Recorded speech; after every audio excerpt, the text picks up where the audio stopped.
Good morning, and thank you for joining us. My name is Louis St. George, and I'm the Media Relations Specialist here at Essentia. It's been a while since we've come together like this, and given the rate of COVID-19 case growth across our region, both us and St. Luke's thought that it was a really good time today and this week to reconvene. Our goal is to pass along some important messages, highlight COVID's continuing threat, and answer some of your questions. As in the past, we'll start with opening remarks from Dr. John Pryor, President of Essentia Health's East Market, and Dr. Nick Van Deelen, Chief Medical Officer at St. Luke's.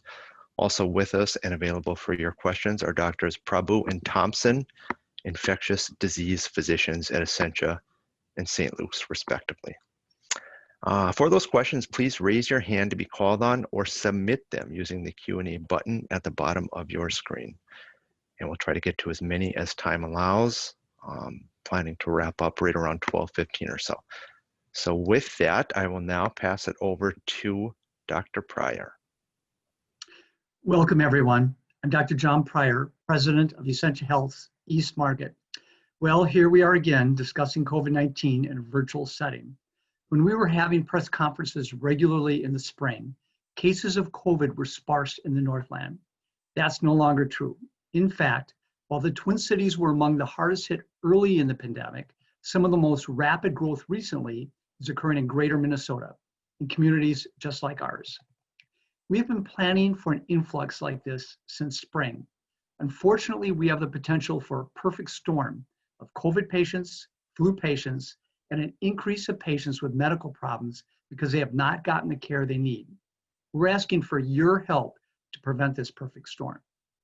Since the onset of COVID, many patients who needed either preventive care or who have chronic or comorbid diseases like hypertension, congestive heart failure, or any multitude of health issues have been reluctant to seek medical care. The result is that their sickness has worsened dangerously. So instead of seeing them for preventive care, we're seeing them in the emergency room. Consequently, our hospitals are full, not so much of COVID patients, but patients with medical issues. So here's our main message for today. If you need care, please come see us. The alternative could be disastrous. At St. Mercy's Medical Center here in Duluth, for example, we're treating more strokes than ever before. Patients have delayed care for too long. Rest assured, our hospitals and clinics are safe. We have rigorous safeguards in place to protect patients and staff. These include limiting visitors, screening everyone that enters, strict PPE requirements, robust cleaning and sanitization, social distancing throughout our facilities, constant masking, and increased testing. So if you need preventive care, like a colonoscopy, mammography, immunizations, or you have some long-term chronic disease that needs follow-up, like diabetes, come get evaluated. We want to see you in our clinics or virtually instead of in the emergency department. We need to keep you healthy. The second reason this increase in COVID cases is coming at a bad time is the flu season is approaching. Especially this year, it's important that you get a flu shot. It might be less convenient than in the past, but there's plenty of opportunities locally to get that vaccine. Given some of the capacity concerns I mentioned earlier, we don't want you to get sick. Go to essentiahealth.org and click on the Get Your Flu Shot button on the homepage. We've learned a lot about how to treat COVID, so we'll take great care of you if you're infected and need our help. But this is where you can help us prevent the storm by doing your part to stay healthy. With the rise in COVID-19 across our region, we urge you to remain vigilant. This is not the time to let your guard down. In fact, with the prevalence of community spread, and as we spend more time indoors, some of those precautions you hear so much about have never been more important. Please wear a mask and wear it correctly. It doesn't help if it's not covering your nose and your mouth. It won't protect you or others. And the evidence is indisputable. Don't listen to the non-expert who says masks don't matter. Experts from organizations like the World Health Organization, CDC, state departments of health, and hospitals across the globe agree that masks can help prevent or slow the spread of COVID-19. Continue also to practice social distancing and avoid large gatherings. Be aware of any gathering indoors unless it's your own home. This virus primarily spreads indoors, hence why we are very nervous about this upcoming winter as people spend more time inside. Be mindful of good hand hygiene and stay home if you're sick. It's not just about you.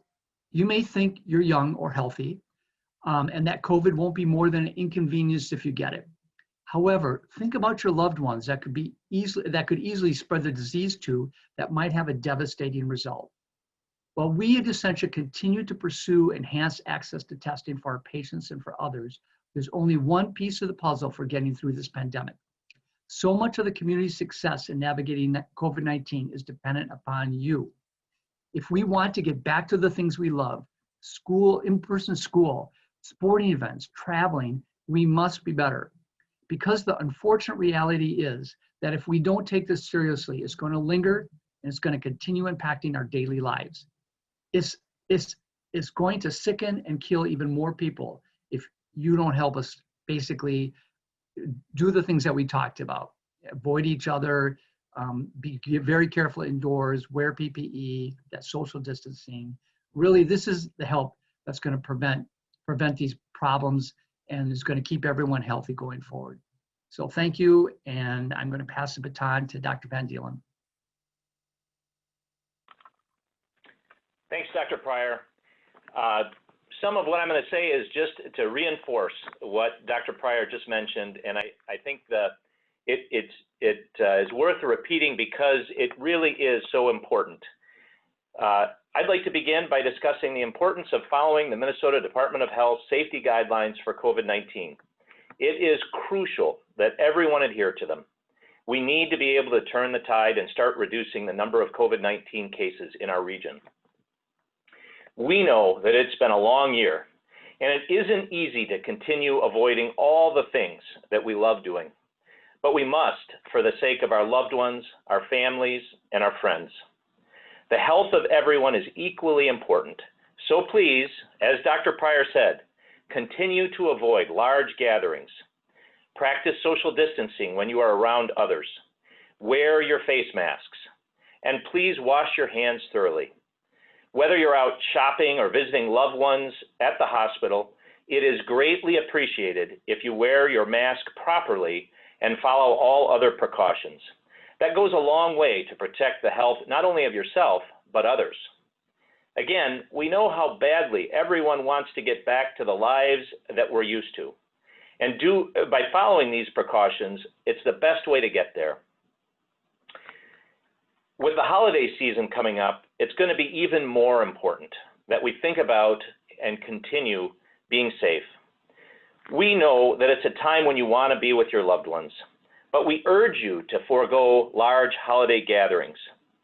It's important to avoid being in groups of people to stop the spread of COVID-19. Instead, we recommend you consider alternatives, like meeting outdoors where social distancing can be performed, or using platforms like Zoom to connect with those you care about. Again, we know this is difficult, but we are making sacrifices now to ensure that everyone is safer and still with us in the coming year. Thank you for your help with this. There have been some recent news stories about St. Luke's having employees who've been quarantined. Yes, we have had a varying number of employees in quarantine over the past 6 months. I'm sure many businesses throughout the region have experienced this as well. Quarantine separates and restricts the movement of people who are exposed or potentially exposed to a contagious disease to see if they become sick. We take the health of our employees and our patients very seriously, and we follow strict safety processes for employees who have known exposures or attended events with large crowds because we want to ensure we're doing everything possible to protect everyone's health and safety. We have an incredible staff that is working very hard and doing a great job. However, with increasing community spread, exposures can happen, and we're diligently addressing them. St. Luke's has been very busy in recent weeks. While we have noted a slight sustained increase in COVID-19 cases requiring hospitalization over that time, these patients really only represent a small portion of our volume. we are experiencing an overall increase in patient volumes, and we are prepared. We've been planning for months and are able to meet our patients' needs.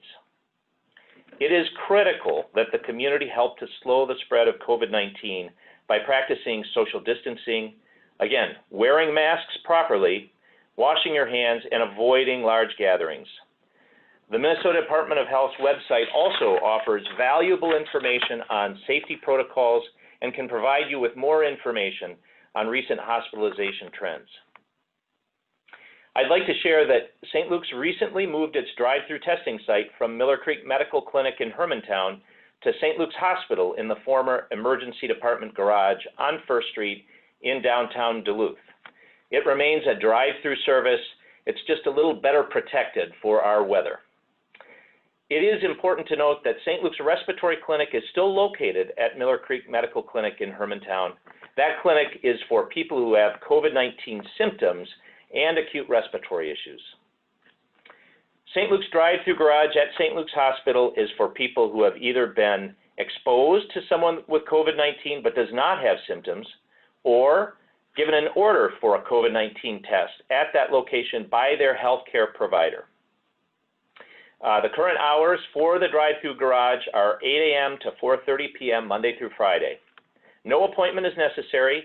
You should just pull up to the garage doors, remain in your vehicle, and wait for a staff member to open the garage door so they can drive in and be tested.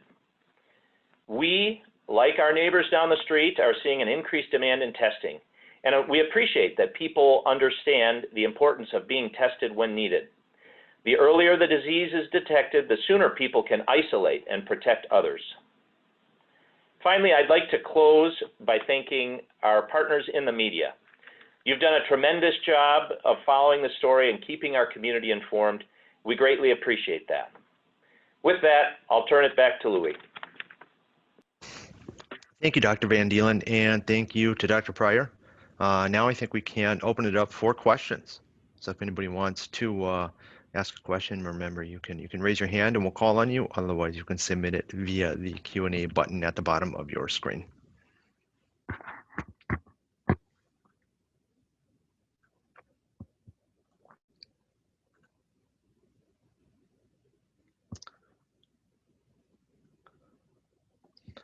One question, and this might be for anybody, is you know, when we were having these press conferences back in the spring, we really didn't have much COVID-19 here in this region. Why do you think it took as long as it has for it to really set up shop here the way that we've seen in the past month or two and become as prevalent as it has?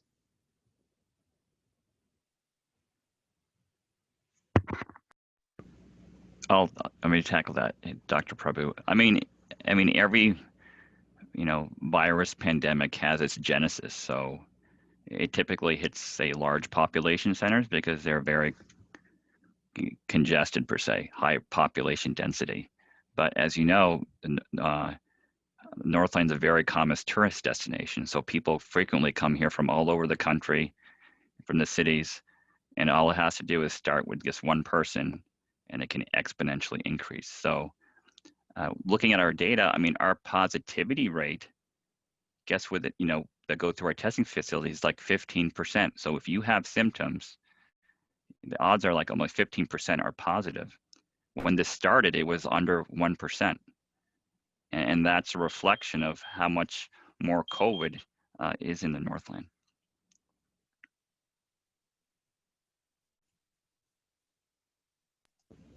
Thank you, Dr. Prabhu. We have a question from Brooks Johnson with the Star Tribune. Can both health systems talk about plans in place if patient needs exceed your hospital capacities?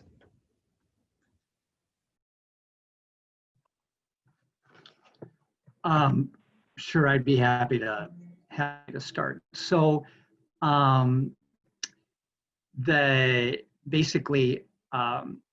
we do, well, Essentia Health hospitals, we have experienced high volumes of inpatients over the past few weeks.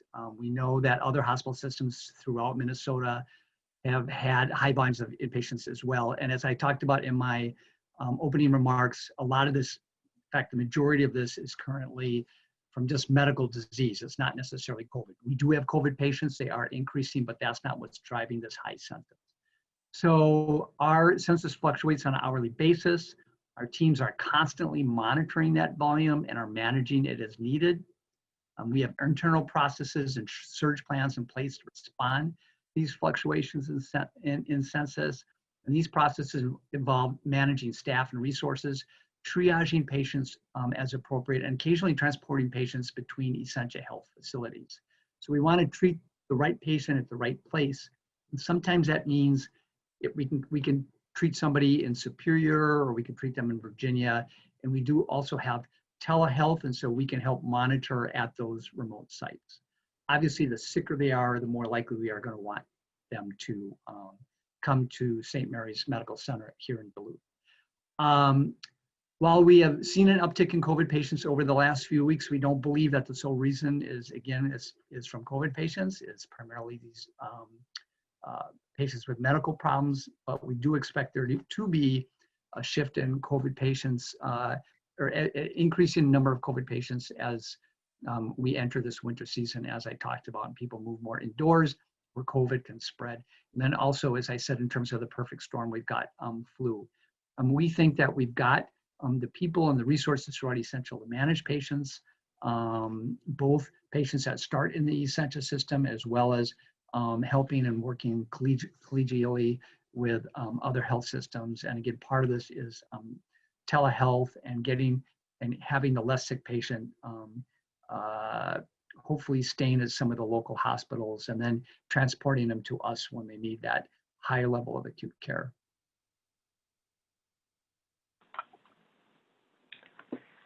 Yeah, I can weigh in on that as well, Louis.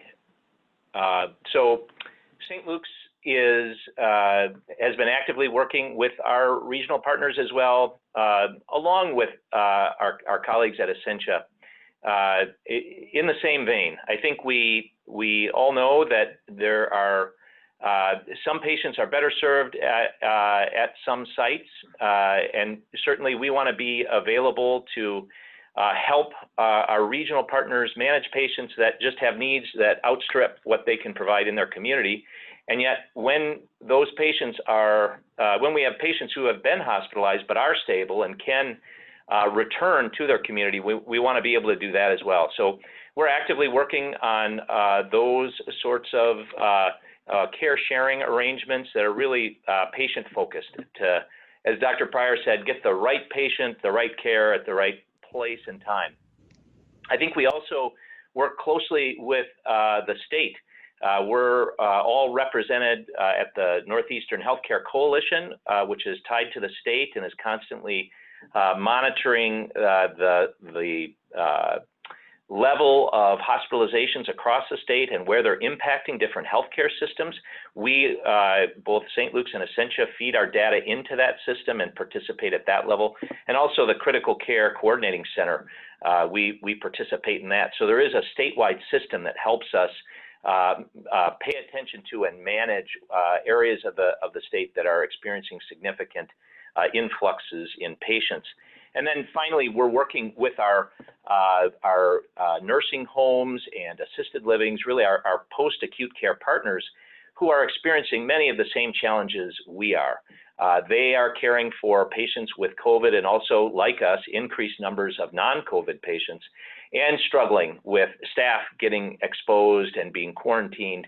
And so we're working with them too to try and support each other so that patients who can move out of acute hospitalization can move out in a timely and expedited fashion. And we greatly appreciate that partnership. So lots of coordination being done across the region. Yeah, I'd like to just say one more point, which is the coordination is not just, as you point out, Dr. Van Dielen, is not just with St. Luke's and Essentia, which has just been remarkable partnership, and the local community, our local community hospitals, but really across the state. And some of this happens through Minnesota Hospital Association, which is a trade organization, and that's been outstanding. I think virtually every single health system belongs to MHA, and they've been meeting on a very regular basis and helping each other, not just sharing information, but when one health system or hospital is too full, They work with the other hospitals, and we take both St. Luke's and Essentia have taken patients, for instance, earlier on from the Twin Cities. And we know that if we get too full, that they'll do the same for us. So it's been a remarkable collaboration across all the health systems in Minnesota. I'm going to jump out of order just a little bit here in the way that questions were submitted, because I think this is a follow-up to that previous question. In both healthcare systems, both Essentia and St. Luke's kind of answered this, but as a follow-up, how close are you guys to maxing out patient capacity? So I can speak for St. Luke's. We have been running, I would say, at capacity for several weeks now. And as we mentioned earlier, most of those patients are non-COVID patients, but we know with the increased numbers of COVID patients in the region, it's additional challenge to our ability to manage those. So we are actively looking at our system and trying to identify ways to be more efficient running at capacity. And I would say, and Rajesh, I'm going to pick on you also to jump in here, but we also have been running pretty close to capacity. But as I said, we've got lots of processes in place. And I think the benefits of being a large rural healthcare system is that we rely on our partner hospitals, and we've really been acting like a system in this. And we also have a very detailed surge plan. So as the COVID patients increases, we know that we're going to basically expand into some other areas that we normally don't have patients, and we've got the staff to care for these people. So I'd say that we're in good shape right now, but it changes on an hour-by-hour basis, and we just monitor it. Rajesh, do you have any other comments you would like to make on that? I think the point, hospitals running at capacity even happened prior to COVID. So we have a lot of ill patients that we take care of, but the majority are non-COVID patients. So we have the resources currently to manage the COVID patients that we get. But that's the point of Dr. Pryor had mentioned, is the preventive care. The first moment that you feel you're ill, don't delay care, because it could potentially escalate. Instead of being managed in the outpatient setting, it could require hospitalization.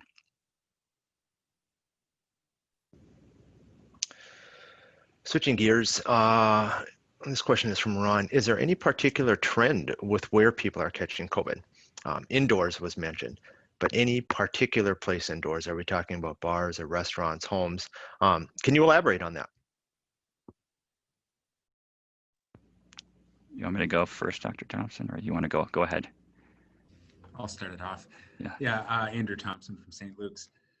Some of the trends we're hearing about from the state epidemiologist at MDH are that people are catching this at smaller gatherings. We know that large gatherings are a risk. We know that any gatherings are a risk, but it's those interactions you have with people that aren't a part of your household that might be, closer. And if you're unmasked, present a higher risk. And so multiple small interactions in people sort of outside your household or outside your bubble are where they're starting to see an increased number of cases. We know that restaurants and bars are an increased site where people are at risk of catching COVID. And so really it is what we were concerned about, indoors in less well-ventilated areas, unmasked, with people outside your household.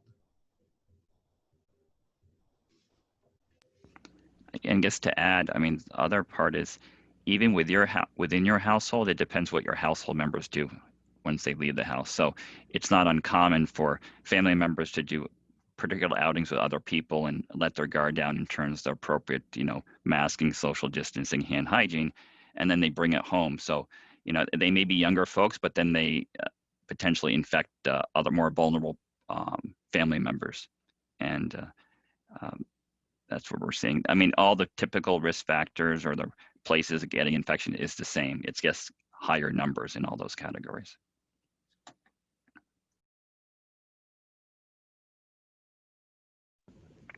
For doctors who have treated COVID patients, what are you hearing from them after the fact? Are they surprised at the strength of this virus, or that it impacted them the way it did?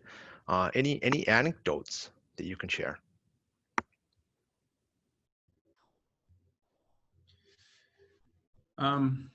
So what I've heard from patients really reflects the wide spectrum of illness that people can have. I mean, some people will have very mild symptoms, a runny nose, a stuffy nose, a few fevers, but and that represents the majority of illness, and those people are usually in the outpatient setting. On the inpatient side, though, when people have become sicker with COVID, they can have lingering symptoms that go on for a long time: muscle pains, fatigue, and of course respiratory symptoms that can persist. And those more long-term symptoms, we don't really know.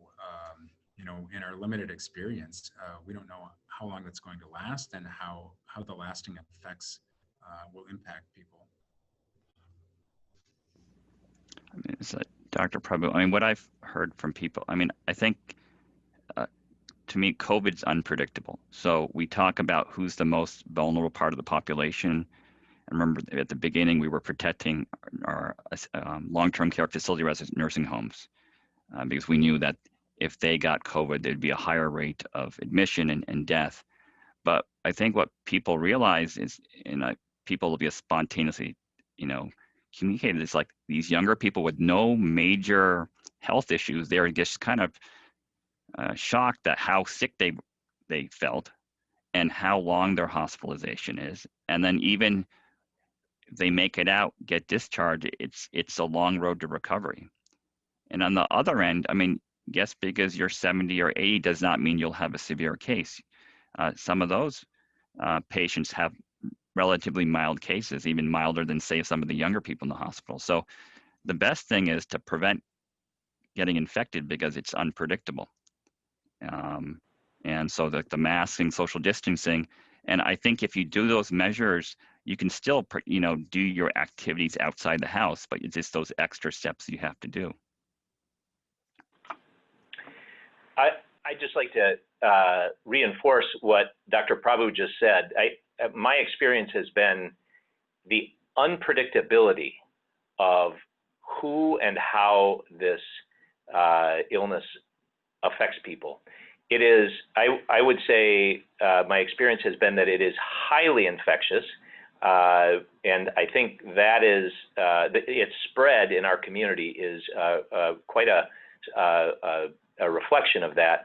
But I think, again, if you're young and you think you're just going to have a cold, while most will just have those sorts of symptoms, some will be severely affected. Similarly, while more elderly individuals and individuals with significant underlying cardiac disease, diabetes, more of them will have severe disease. There is a significant portion of those individuals too who will have very mild disease. So it's the unpredictability and the infectivity that impresses me most.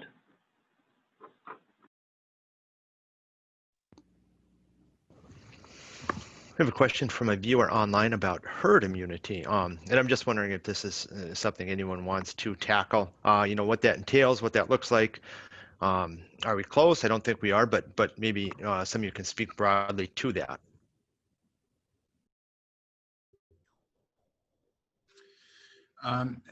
The concept of herd immunity is usually discussed in terms of vaccination. Like we have to reach a certain level of vaccination for, say, measles to achieve herd immunity. And so there are estimates about what that would take for COVID. We don't actually know what the threshold of herd immunity is, but it's certainly higher than 50. It might be 70% of people. We don't actually know that we could reach that in a natural state and have people maintain that immunity. And the thing that it would require is an effective vaccine. If we were to allow our population to just become infected and throw caution to the wind. Estimates are that many millions of people could die. So herd immunity is not considered by most experts to be a viable strategy here. And what I'm recommending is that we follow the guidance of our experts, our epidemiologists, and do all we can to contain this until we have a vaccine that's effective and safe.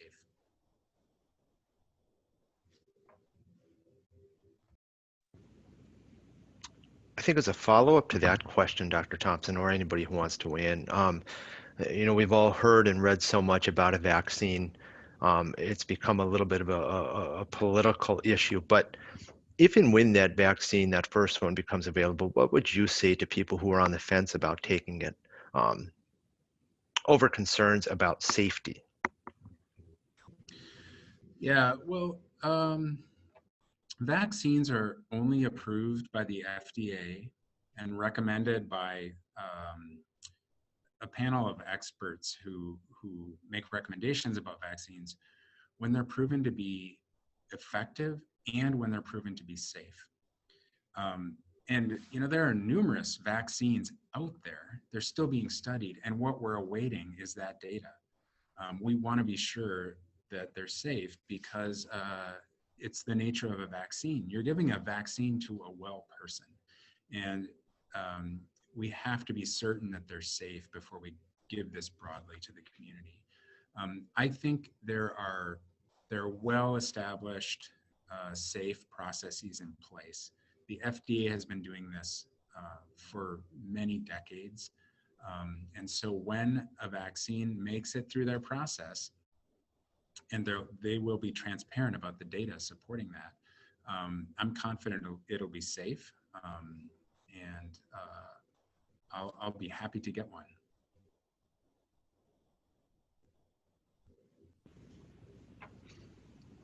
I don't see any other questions being asked or hands raised, but I did want to take this opportunity to see if any of our doctors have anything else they want to add, something that wasn't touched upon here that you'd like to convey. Kind of putting you on the spot here, but if you have anything you want to share, feel free to jump in. Yeah, Dr. Prabhu, I mean, I think just the key is prevention. It's just don't get COVID in the first place.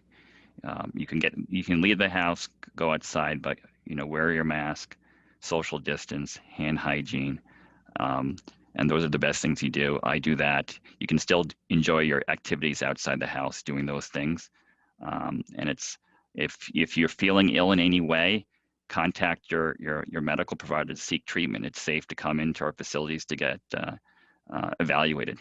Don't delay. Yeah, I would. Go ahead, Andrew. Yeah, I would also add to that. I completely agree. It is safe to continue doing things. We have to take a few extra steps. And I also want to really reinforce the idea that we have to address this as a community. We can't think only about ourselves, because if we can work together as a community, we can keep all of our neighbors safe, as safe as possible in a pandemic, but we can't go it alone. Yeah, in that vein, masks work and they protect those around us. So wear your mask.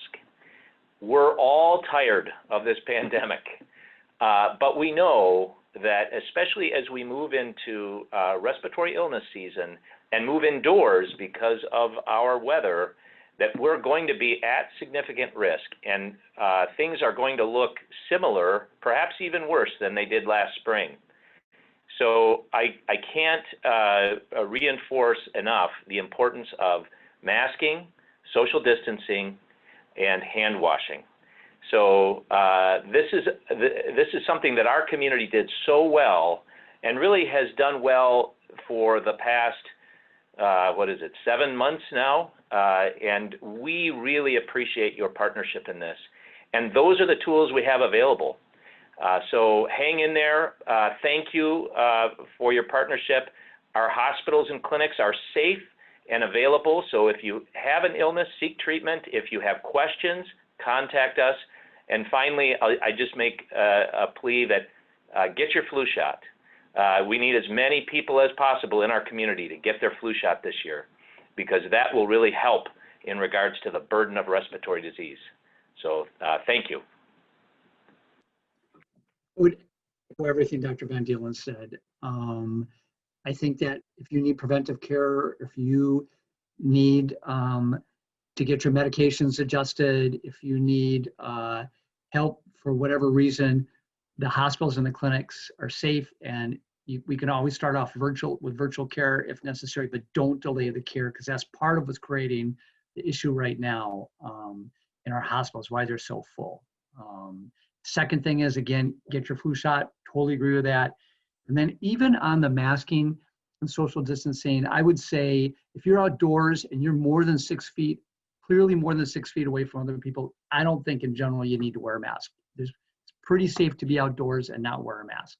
But when you're indoors, just actually stay away from indoors where it's not your home. I realize we have to go to the grocery store, go there, get out.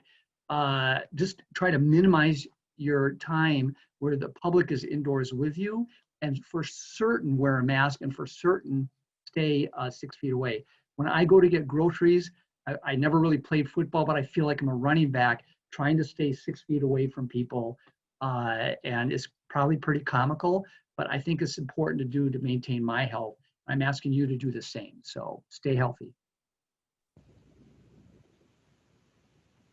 I think that's going to do it for this morning. Thank you to all 4 doctors for taking some time out of your busy schedules and joining us here today. I don't anticipate this becoming a weekly occurrence like we did in the spring, but we'll certainly revisit it again if and when we need to. Again, thanks to the doctors, and thanks to reporters for joining in. If you have anything after the fact, reach out to myself or reach out to St. Luke's, and we'll do our best to help you out. Thanks, everybody.